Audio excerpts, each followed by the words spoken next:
Good day, class. So the topic that we are to tackle in this set of slides will be our second to the last topic for this course. And the topic would be adsorption. So our last topic will be membrane separation.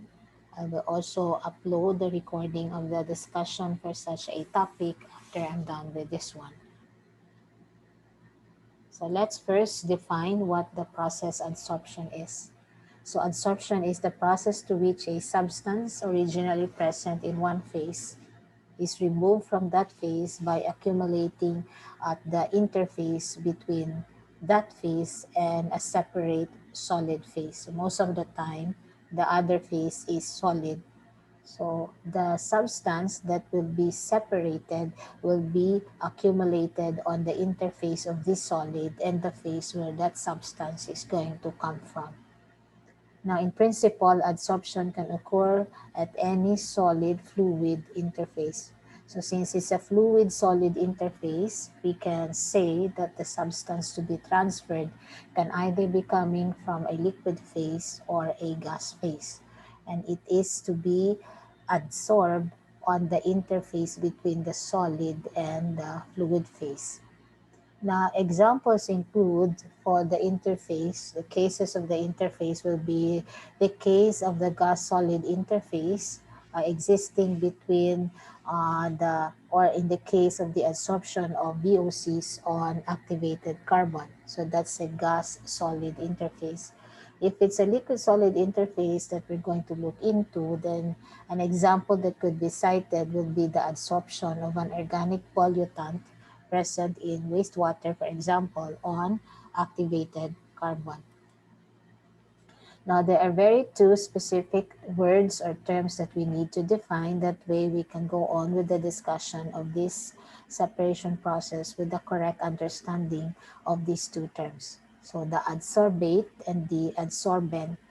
So we refer to the solute as the material that is being transferred in all separation processes. So specifically for adsorption, it's referred to as the adsorbate.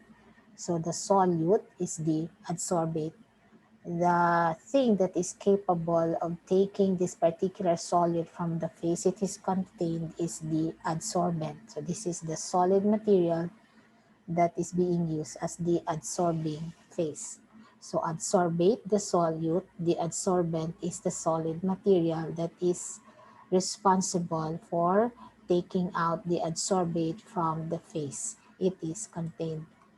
Now there are two types of adsorption. So we have physical adsorption, otherwise known as the van der Waals adsorption. Now, in the case of this type of adsorption, the individuality or the characteristic of the adsorbate and the adsorbent are preserved in the entirety of the process, meaning it's not altered during the process. Now, this occurs when the intermolecular attractive forces, in the case of van der Waals forces, between molecules of the solid adsorbent and the gas or liquid are greater than that between the molecules of the gas or liquid itself. So the gas or liquid that we're referring to would be the phase where our adsorbate is to be taken from. The other type of adsorption is chemisorption, known as the activated adsorption. Now, this involves the formation of chemical bonds.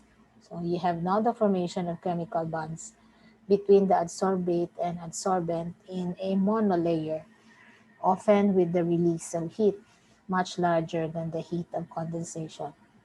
So we can conclude here that there's already a release of energy in the form of heat, and as such, the process is not a simple physical process, but already a chemical process. So two types of adsorption. We have the physical adsorption and the chemisorption. Now, our adsorbents have physical properties that are common to all of them, and usually they come in the form of pellets, beads, or granules ranging from zero point 0.1 millimeters to 12 millimeters in size. Now, they are composed of very fine pores, now with pore volume up to 50% of the total particle volume. This allows our adsorbents to have the adsorbate adhere on their surfaces. Now, we only have here as examples the commonly used adsorbents. On top of the list, we have the activated carbon, the silica gel, which you could see that comes with any material that is packaged, activated alumina, aluminosilicates, and synthetic polymers. So activated carbons are discharge-like material with high surface area. So the area ranges from 300 to 1,200 square meter. The silica gel is the hard granular porous material made by precipitation from sodium silicate solutions treated with acids. So when a sodium silicate solution is treated with an acid, silica gel is formed.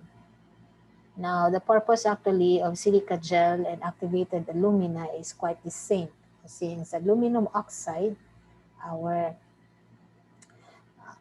activated alumina is activated at high temperature and used primarily for moisture adsorption, just like the silica gel.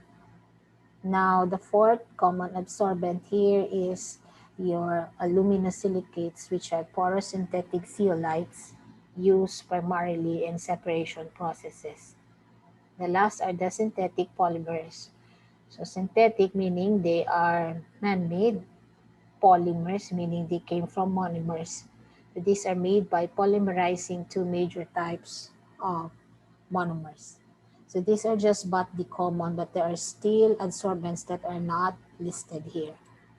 So this is how those common adsorbents look like. So you have activated alumina here.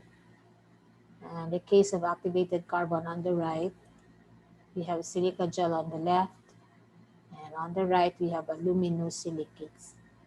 So these are the aluminosilicates that are commonly used in the separation processes in industries. Now, what are the factors that affect adsorption? Actually, there's many of them. What the these factors are actually listed here, and they are not just the factors so far, but there are still those that could be found on the next slide. So we will have to start with the number one factor that will affect adsorption, and that's the surface area of the adsorbent. So larger sizes imply a greater adsorption capacity. So the larger the surface area of our adsorbent, the greater is its capacity to adsorb on its surface the adsorbate. Particle size is also to be considered. So smaller particle sizes reduce internal diffusional and mass transfer limitation to the penetration of adsorbate inside the adsorbent. That is, equilibrium is more easily achieved if we have smaller particle sizes, and nearly full adsorption capability can be attained. Smaller particle sizes, bigger surface area, greater amount of adsorption. Then contact time or residence time is another factor to look into. So the longer the time, the more complete the adsorption will be, or the complete the removal of the adsorbate. The downside of this is that you will be requiring a larger equipment, because if you need to process a big amount of material, then you will be needing a larger equipment, because the material, of course, has to stay in that equipment for some time. Then solubility of the adsorbate in the case of adsorbate present in liquid wastewater. So substances lightly soluble in water will be more easily removed from water because they are slightly soluble than substances which are said to be highly soluble. Also, nonpolar substances will be more easily removed from water or from polar substances, since the latter have a greater affinity for water. Okay, so like dissolves like. So if they are not similar, there's a greater ease of separation. In the case of adsorption, affinity. So how affiliated your solute is to your adsorbent. In the case of the carbon adsorbent, So the surface of the activated carbon is only slightly polar. So meaning it's not that polar, hence non-polar substances will be more easily picked up by the carbon than polar ones because it's slightly polar. Then the number of carbon atoms also plays a role in the degree of adsorption. So for substances in the same homologous series, a larger number of carbon atoms is generally associated with lower polarity. Lower polarity means less affinited with water, then there is a greater potential for it for being removed or adsorbed on the surface of the adsorbent. Now, the size of the molecule with respect to the size of the pores is also to be considered. So larger molecules may be too large to enter small pores. So this may reduce adsorption independently of other causes or factors. The degree of ionization of the adsorbate. So is it completely ionized or partly ionized only? So that's something to be also looked into. So more highly ionized molecules are adsorbed to a smaller degree than neutral molecules. So this is worth remembering. More highly ionized molecules are adsorbed to a smaller degree than neutral molecules. Then also pH. This has actually something to do with the degree of ionization. So the degree of ionization of a species is affected by its pH. That is a weak acid, for example, or a weak base. So this in turn will also affect adsorption.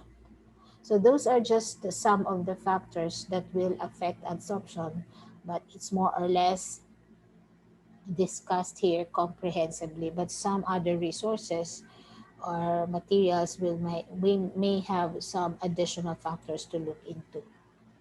Now, in terms of the isotherms that express or represents the relationship between the Q and the C. So let's define what's the Q. As you can see here in the illustration, the Q is the kilogram of adsorbate per kilogram of adsorbent used. And C is the kilogram of adsorbate in the solution per cubic meter of that same solution. So the relationship between this Q and C can either be represented as a linear relationship, a use of the isotherm we call the Langmuir isotherm or the Freund-Luch isotherm. So the strongly favorable, or shall we say, the most accurate representation is in the form of the Langmuir isotherm. The Freund-Luch is favorable and oftentimes because of its simplicity is preferred in terms of the representation of the relationship between these two than the Langmuir.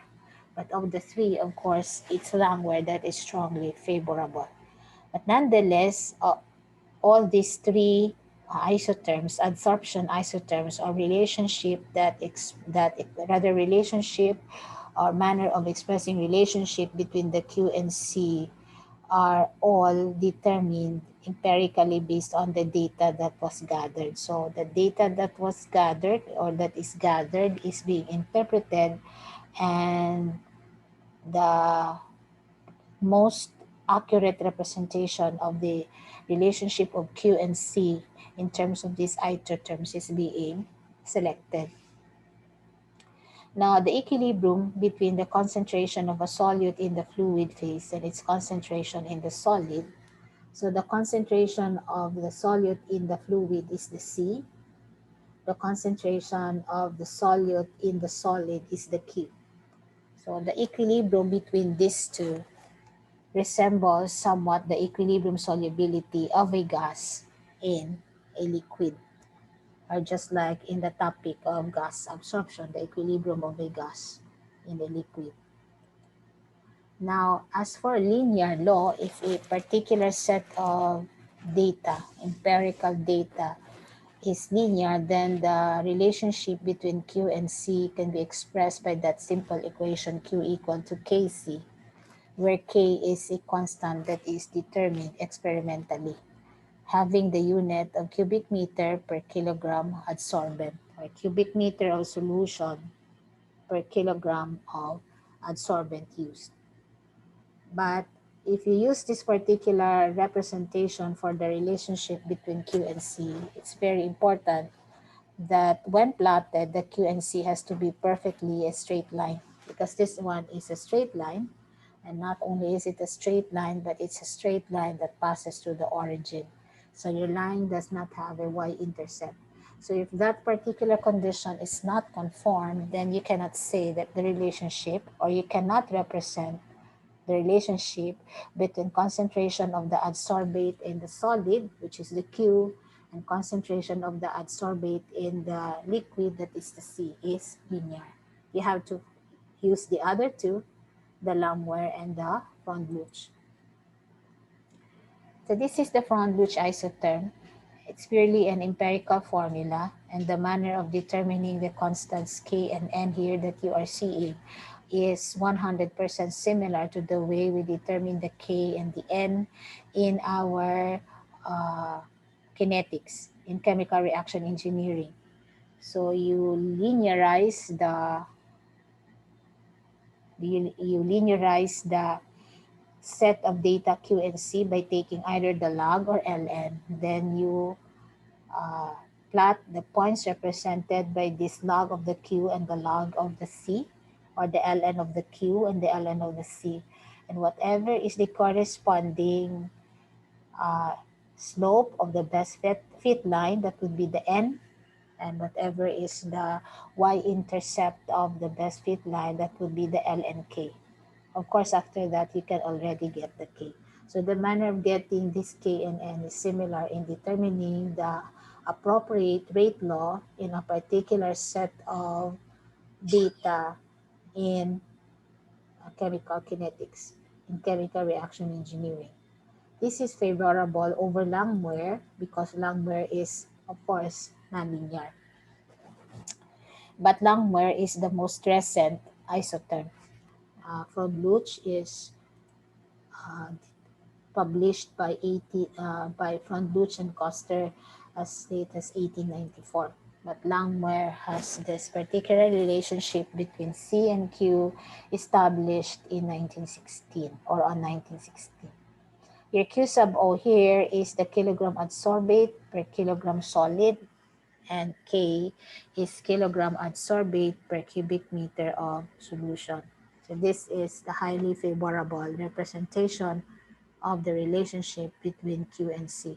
So whenever you have this particular representation for a set of data for Q and C, then it has to be perfectly, or all the data should conform to this particular equation. So you have the constants Q sub O and K to be determined. Now, the Langmuir isotherm was derived from the following assumptions. So since it's the most recent and it's highly favorable over the two isotherms, so we need to know how was it derived, or what were the assumptions that were made in deriving the Langmuir isotherm. So number one assumption is that the number of active sites available for adsorption is fixed. And number two, only a single layer or monolayer is formed. So in here, physical adsorption is not assumed, but rather chemisorption is happening. And adsorption is, in this case, reversible and will attain a certain degree, or will attain a certain degree of equilibrium over some time, just like any separation process. Now, in general, almost all adsorption systems show that as the temperature is increased, the amount adsorbed by the adsorbent decreases strongly. We know that if temperature is increased, solubility is increased. So as such, your adsorbate will not be adsorbed, but rather it will remain in solution. So if we increase the temperature, the amount adsorbed by the absorbent will then decrease. And adsorption in relation to this particular principle is usually done at room temperature to eliminate this scenario from happening. Now we have the sample problem number 1. By the way, the sample problems here are taken from John Copley's, the main reference used here is John Copley's. So batch tests were performed in a laboratory using solutions of phenol and water and particles of granular activated carbon. The equilibrium data at room temperature are shown below, and you are asked to determine the appropriate isotherm that fits the data or that will fit the data. So phenol in here is the solute, the adsorbate that is to be adsorbed on our adsorbent, which is activated carbon. You have here C and Q. So one thing that you could do is you plot the C and the Q and check whether it's a perfectly linear relationship. If not, you go to the next part, which is taking the log or the ln of the C and the Q to get the value of the N and the K using the best fit line equation. So if that is done, a pure linear relationship is not achieved, meaning if you're going to plot the points will not be in a straight line. But if we will plot the log of Q versus the log of C, this will give a straight line of slope equal to 0.229 with the K being equal to 0.199. And hence, for the given sample problem or for the given set of data, it's the Freundlich isotherm that is the most favorable representation of the relationship between C and Q. So it's very straightforward. So you can either plot. If it's not a straight line, then use the procedure of determining the K and N in kinetics. So you can have already the representation of the relationship between C and Q similar to that of Freundlich isotherm. And in this case, it's the Freundlich isotherm that is the appropriate fit or the appropriate representation of the set of data. Now let's go to batch adsorption. Now often used to adsorb solids from liquid solutions when the quantities treated are small in amount, as in the case of the pharmaceutical or other industries. As with many other processes, an equilibrium relationship such as Freundlich or Langmuir isotherm and a material balance is needed to tackle or let's say determine the required information for a particular batch adsorption problem. So you will be needing, as stated here, any of these two isotherms that will illustrate or represent the illustration between Q and C and a material balance. So any of these two and a material balance is needed. Now for the material balance, here on the left side, actually you have the amount of adsorbate initially present and the amount of adsorbate after adsorption has occurred is added. So you have all of it here defined. So this is initial and this is final. The C sub F is the initial feed concentration. The Q sub F is the initial concentration of the solute adsorbed on the solid. So this side here is for the initial concentration of the adsorbate. M is your amount of adsorbent, and S is the volume of the feed solution. Now on the right side, you have the final concentration or the final equilibrium concentration C, which is to be multiplied to the S, and you have the Q, the final equilibrium value, to be multiplied to M, which is the amount of adsorbent used. So this is initial and this is final amount of adsorbate present in the solution and in the adsorbent or adsorbed in the adsorbent. So they are summed up.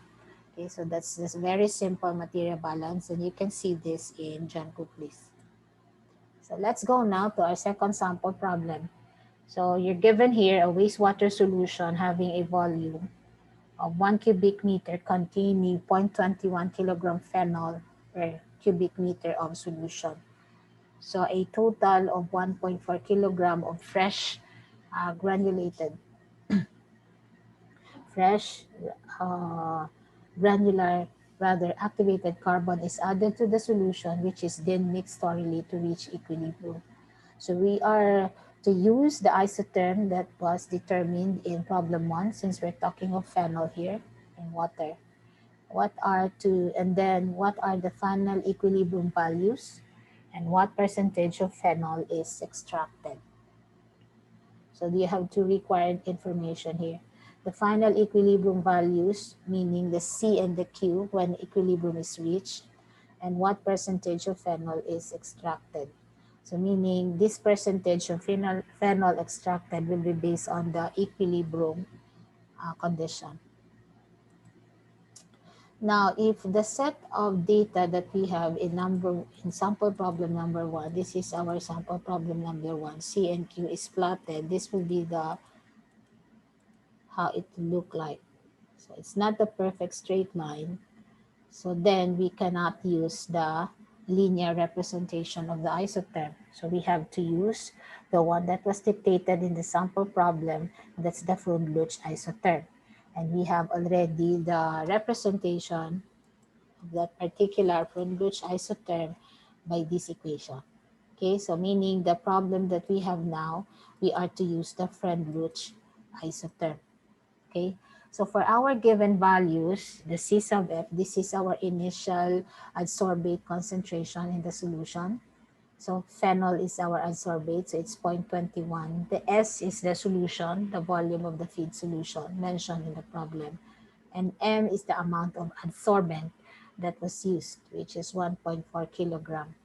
We are to assume that we don't have any solute initially present in our adsorbent or in our solid. It was not mentioned in the problem, so it's just right to assume that QF, which represents the initial concentration of the solute adsorbed in the solid, will be 0. Now, if we will substitute this given information in the material balance equation here, this will be the equation that you will be having. This is a 0, so that leaves us with 1.4Q plus C equated to 0.21. So if you will have this equation written in the form of an equation of a line, and Q will have to stay here because it's our Y and this is our X, we will have a line which has a negative slope, negative C in this case for the negative 1 in this case for the slope of our line. So what we do so that we can find the equilibrium value for the C and Q, we plot the material balance line. So this is the material balance line equation. Okay, you assign value for C, so for Q. So you will have this line has a negative slope. And you use the Freund-Luch isotherm that we have from problem 1 because we know that we don't have a perfect straight line for the relationship between C and Q. And that Freund-Luch isotherm is this curve here. So whatever is the point of intersection, or whatever is the point of intersection of this curve and this line, that would be the equilibrium point, or that's the equilibrium condition reached. So at equilibrium, we can say that this is the Q value here, and this is the C value here. Okay, so as to the answer to the question, what would be the value of the C and the Q at equilibrium, all you have to do is read it out. So it depends really on how well you have plotted the material balance equation line and the Freund-Luch isotherm curve. So not necessarily that everybody will be getting the same answer, but more or less they will be on the same range of value. Okay. As to the percent of phenol extracted, so those that refers then to the phenol adsorbed on the adsorbate, then that would be the initial minus the final over the initial. Because whatever is not accounted here in the final must have been adsorbed on the surface of the adsorbent. So this is your initial, this is your final, we divided by the initial. So this is the degree of extraction or adsorption of phenol in our activated carbon. Okay, so this is how we use the Freund-Luch isotherm and the material balance equation in tackling batch adsorption problems. Now we go to the design of fixed bed adsorption columns. Fixed bed absorption columns, from the term itself, you have a fixed bed of adsorbent, And what is being done is that the solution which has the adsorbate will be fed to this column. So we will start with the concentration profiles and a short introduction on what is this adsorption column, adsorption columns. A widely used method for adsorption of solutes from liquid or gases employs a fixed bed of granular particles. So the bed is not moving. It's a fixed bed of granular particles. The fluid to be treated is usually passed down through the packed bed at a constant flow rate. Okay? So I think that's a very simple explanation of what's happening in our adsorption column. The situation in this case, in our fixed bed, is more complex than that for a simple stirred tap batch process, or in the case of the batch adsorption process we just discussed a while ago, which at some point will reach equilibrium. It will really reach equilibrium. In here, in the case of fixed bed adsorption columns, mass transfer resistances are important, and the process is viewed as an unsteady state process. So the overall dynamics of the system determine the efficiency of the process rather than just the equilibrium consideration. This is very important because in batch adsorption, our computation, if you recall, is dictated by the time or the condition of equilibrium. So we get to know how much was adsorbed, how much was the degree of separation, because we use the concept of when was equilibrium reached. Now, in the case of the fixed bed adsorption columns, it's more than just the equilibrium consideration.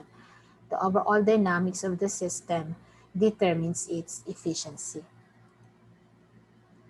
Now, the concentration of the solute in the fluid phase and in the solid adsorbent phase changes with time, and this is a given, and with position in the fixed bed as adsorption proceeds. So the solution in the fluid phase is the concentration rather in the fluid phase is the C. The concentration in the solid phase is the Q. Both of these changes with time and with position in the fixed bed.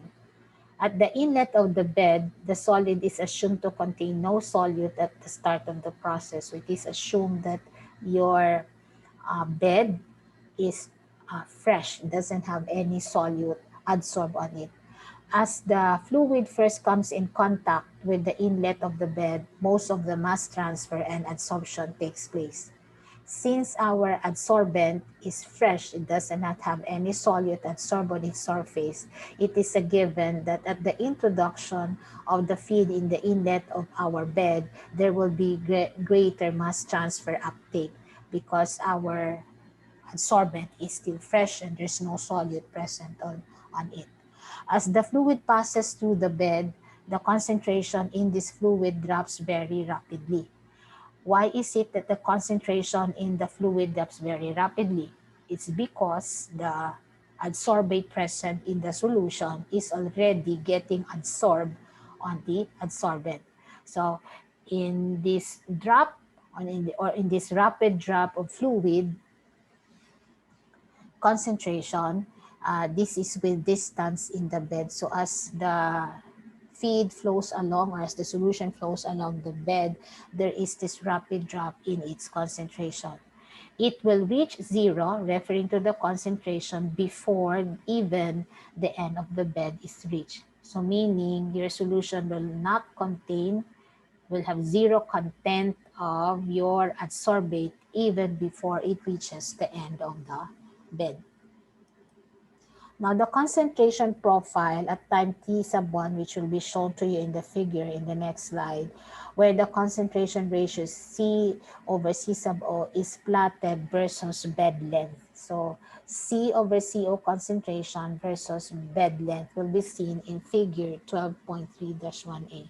So, this is your figure 12.3-1A from John Kuplis. This is the height of the adsorption bed H, or this is the length of your adsorption bed, and this is the ratio of the C to CO. So it's plotted here, and these are the time concentration profile. Let me go back. So the fluid concentration C sub O in the feed concentration, and C is the fluid concentration at the point in the bed. So initial fluid concentration is C sub O, and C is the concentration at any point in the bed. After a very short time, the solid near the entrance to the tower is almost saturated, and most of the mass transfer and adsorption now takes place at a point slightly farther from the inlet. It's because upon entry of the feed in the tower, there is greater mass uptake of your adsorbate to your very fresh solid adsorbent. At the latter time T2, the profile or the mass transfer zone, where most of the concentration change takes place, has moved farther down the bed. So as you can see here, this is for time 1, this is for time 2, and this is for time 3, and so on and so forth. So you can see that the shape, there's a little change in the shape. It's getting more vertical, more linear as time proceeds. It's because we know that this C over C sub O as ratio as the solution transverse to the bed is being reduced. This C is decreased, whereas this one is fixed. So there will be a lesser amount of this when plotted against the height of the bed, as stated here. So the dashed line for time T3 shows the concentration in the fluid phase in equilibrium with the solid. So take note, the concentration in the fluid phase, that is your solution, in equilibrium with that, with the solid, which is your adsorbent. This is the dashed line here. Sorry. This is the dashed line here. Okay. And the difference in the concentrations at equilibrium and in the actual concentration for time 3 is the driving force for mass transfer. Now, I think I have missed this one. So concentration profiles for the concentration of adsorbates of the solid will be similar. The solid at the entrance would be nearly saturated, and this concentration would remain almost constant down the bed to the mass transfer zone, where it would drop off rapidly to almost zero, since our solution is almost zero content adsorbate. Okay, this one I have already discussed. Now, what is this breakthrough point or the break point concentration? This is again taken from Jean Couplis. So when we speak of the break point concentration, that's the maximum allowable effluent concentration. Meaning the column can dispense a solution which has a concentration of the adsorbate in this range, the maximum allowable effluent concentration. So meaning we shouldn't, ideally we shouldn't dispense a solution pass through an adsorbent bed in which the concentration is higher than the one that is written here in the range. Okay, that would mean that your column is not performing well. As breakthrough continues, so this is your breakthrough point, as breakthrough continues, the concentration of the adsorbate in the effluent, that is in the solution, increases gradually. So there's a gradual increase in the concentration of the adsorbate in the solution up to concentration C sub D. This is best explained by the fact that since your solid is almost saturated already, your adsorbent is almost saturated, there's a greater tendency of some amount of your adsorbate adsorbed in your solid being, shall I say, dissolved back into the solution. If we are to continue beyond the breakthrough point processing of our feed solution, or if we process our solution beyond the breakthrough point. So instead of, it's just saying that instead of increasing the removal or increasing the adsorption of the adsorbate in the solid phase, it will be decreased because your adsorbate will redissolve themselves in the solution. So from this one, if we go beyond this time, then there will be a slight increase in the concentration of the adsorbate in the fluid or in the solution. Major part of the adsorption at any time takes place in the narrow adsorption or mass transfer zone. So this is the mass transfer zone that is being referred to. Okay. It says a major part of the adsorption at any time takes place in the narrow adsorption or mass transfer zone. The tower outlet concentration starts at time T4, and at time T5, the outlet concentration has risen already to C sub B, which is the breakpoint concentration. Your breakpoint concentration is this C sub B. These are the times that were mentioned, T4 and T5. So this time the the data plotted is C over C sub O versus time, or vice versa. The breakpoint concentration represents the maximum that can be discarded for your column to be performing or efficiently working. If mass transfer rate is infinitely fast and if there's no axial dispersion, the mass transfer zone width would be 0 and the breakthrough curve would be a vertical line from C over C sub O being equal to 0 to C over C sub O equal to 1. That is if your mass transfer rate is infinitely fast and if there is no dispersion. So meaning the curves that you have here, the curve that you have here will not be this in this shape, but rather vertical. Now let's go to, so those are the concepts, the things that we need to look into when we speak of the concentration profile of the adsorbate in solution as the adsorption process occurs. Now we go to capacity of column and scale up design. So when we scale up a design, first and foremost, what is done is you do it on a lab scale, then you scale it up into the actual thing. So there is lab experiment that is being done, then it's being scaled up to the actual required feed to be processed. So the mass transfer zone width and the shape depend on the mass transfer zone width that we have discussed a while ago in the concentration profile. Its width and its shape depends on the adsorption isotherm that was used, the flow rate of the solution, the mass transfer of the particle, and the diffusion in the pores. Now, certain theoretical methods have been published which predicts the mass transfer zone and concentration profiles in the bed. The total or stoichiometric capacity is proportional to the area between the curve and the line at C over C sub O equal to 1. That will be best illustrated by this illustration or graph. So this is your line C over C sub O equal to 1.0, and this is your curve. So the thing that was mentioned here regarding the total or stoichiometric capacity being the area between the curve and the line at C over 0 equal to 1, that would be this area here. The entire area is your stoichiometric, your stoichiometric capacity or total capacity of the bed. Okay, the area will be the total or stoichiometric capacity of the bed. So using your integral calculus, you'll be able to determine this area here if you have the equation of this curve. The equation of this curve can either be given in the problem or established through the isotherm as mentioned also a while ago. So that is to establish the total or stoichiometric capacity. So the total shaded area represents the total or stoichiometric capacity of the feed such that we have T sub T as the time equivalent to the total or stoichiometric capacity of the bed, meaning at that particular time, your bed is already fully exhausted and the maximum amount of adsorbate it could hold or remove from the phase that was passed through it was already reached.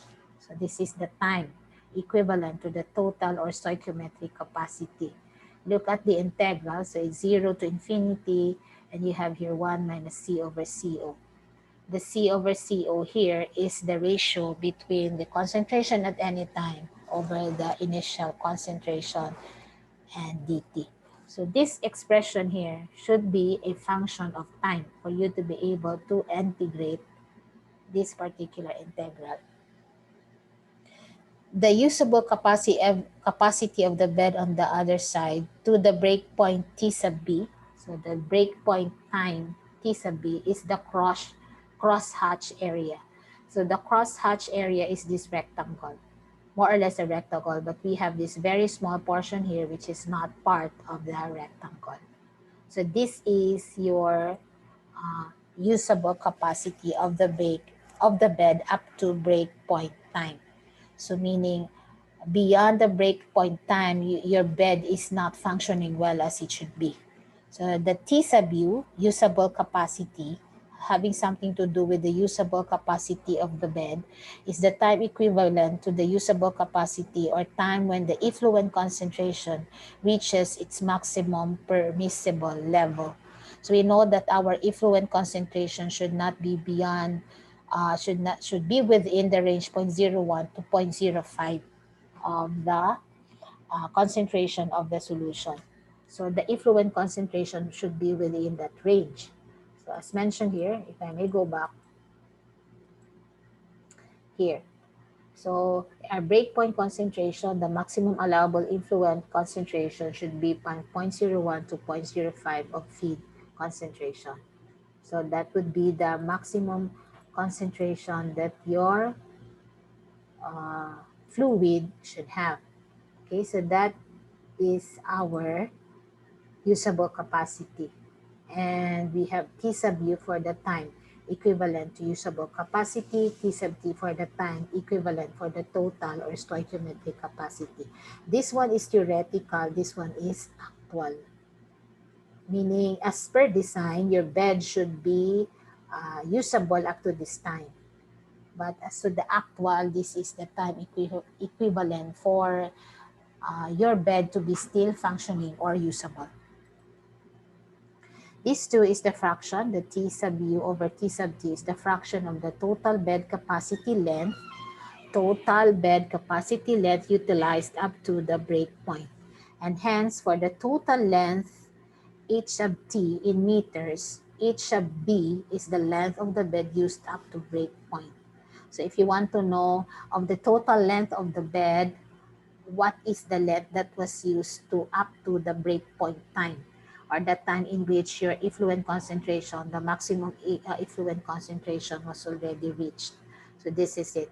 You need the ratio of these two to be able to get the length of the bed used up to breakpoint. This is the total length of the bed. So if unused bed is H sub U and B, represents the mass transfer zone, since it's already in the latter portion. If you recall the graph a while ago, our mass transfer zone is already in the latter portion beyond the breakpoint time.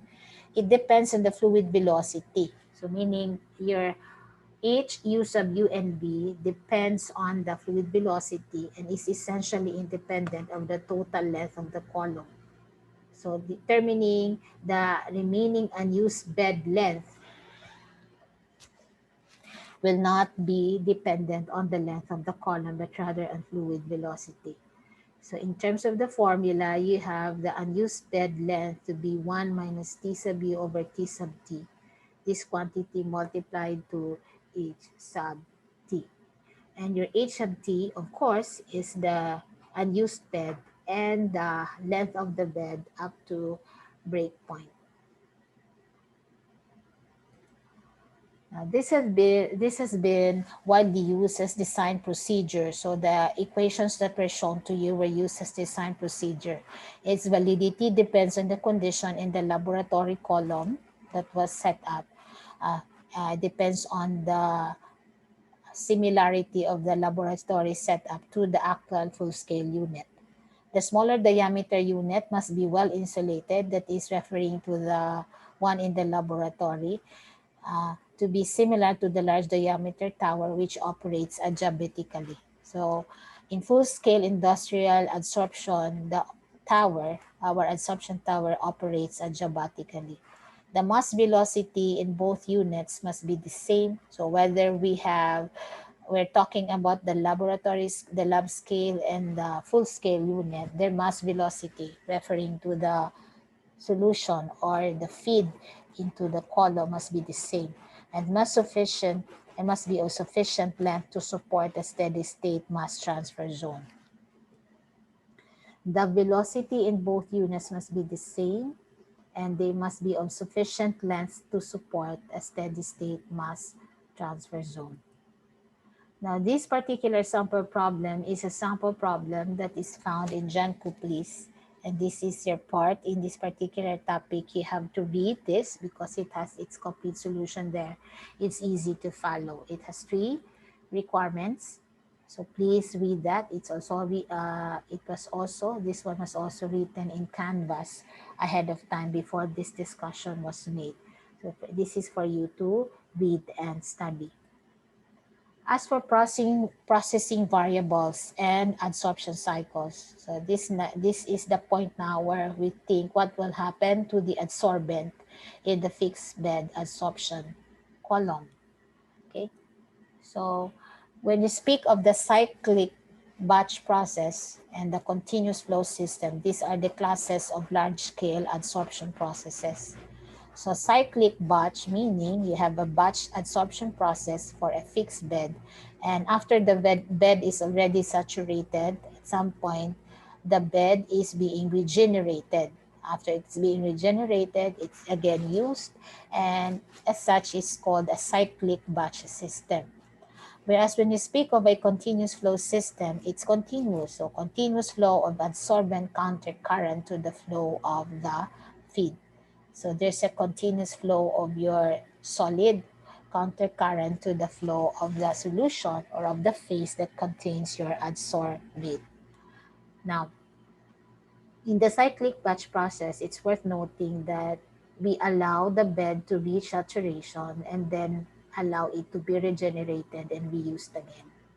In the process of regenerating the bed, there are several principles that are used or processes that are used. So this will be discussed in the next slide. So the first one is the temperature swing cycle or the thermal swing cycle. Now in here, the spent adsorption bed is regenerated by heating it with embedded stream coils or with a hot purge gas stream to remove the adsorbate. Before the next use, the regenerated bed has to be cooled down. So it has to be purged with hot water or a gas stream to remove the adsorbate. After, of course, saturation is reached. And as the term thermal swing, so there has to be an increase in the temperature. For pressure swing cycle, in here, pressure is used at constant temperature. So the bed is desorbed, so meaning the adsorbate is being removed from the adsorbent by reducing the pressure at essentially constant temperature, followed by purging the bed at this low pressure by a small fraction of the product stream. So a small fraction of the product stream is being recycled, so as after the reduction in the pressure, this is used to purge the bed. The time of regeneration in this particular way of regenerating the bed is shorter than the thermal swing cycle. So the pressure swing cycle will use a lesser time than the temperature swing cycle. Another way of regenerating the bed is the inert purge gas stripping cycle. The adsorbate here is removed by passing a non-adsorbing or inert gas through the bed, which lowers the partial pressure or concentration around the particles, and desorption occurs. So the purpose of this is to lower the partial pressure. That way, your adsorbate will get desorbed. Regeneration happens for a few minutes only. So even probably shorter than the pressure swing cycle. The displacement purge cycle, from the term displacement, I think you will have an idea of what's happening. So this is carried out at constant pressure and temperature. So the first 2 cycles, temperature and pressure were used, but in here, both were kept constant. Where a gas or a liquid adsorbate is used that is adsorbed more strongly than the adsorbate, and there is what we call displacement. So there is a particular gas or liquid adsorbate that is more affiniated to the adsorbent. That way, it will displace the adsorbed solute on the adsorbent. And in this case, the bed is regenerated. So cycle time here happens in a few minutes. So displacement purge cycle. If steam stripping is used in regeneration, let's say for example, we forget this for and we use steam stripping, the process is a combination of thermal swing and the displacement purge cycle, as in the case of regenerating activated carbon. So take note of this. In the industries, in large-scale adsorption processes, if activated carbon is being used as adsorbent, the process of regenerating it is a combination of thermal swing and displacement purge cycle, or referred to as the steam stripping way of regenerating the bed. Now, this ends our topic on adsorption.